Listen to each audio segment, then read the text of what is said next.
Hello, ako nga pala si Joffrey, bartender of Costa. 18 years na ako dito sa Costa. Ang mapapayo ko lang sa mga gustong magbarko dyan, hindi tayo nagtatrabaho hindi lang para sa pamilya natin, pero kailangan natin magtrabaho para sa sarili din natin. Hindi lang para magpaunlad natin pamilya natin kasi pagdating ng panahon ko nagiging kawawa, hindi dapat ganun.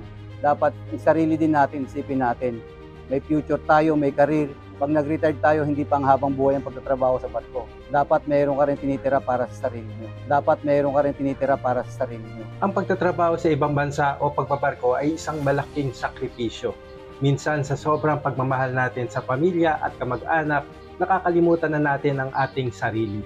Lahat ng kita ipinubuhos sa pagtulong na hindi naman masama. Pero tandaan, huwag ibuhos ang lahat. Darating ang panahon na baka hindi na tayo makabalik sa barko o mag-abroad. At kung wala tayong naitabi o naipundar para sa sarili, tayo rin ang mahihirapan. Maglaan para sa sarili.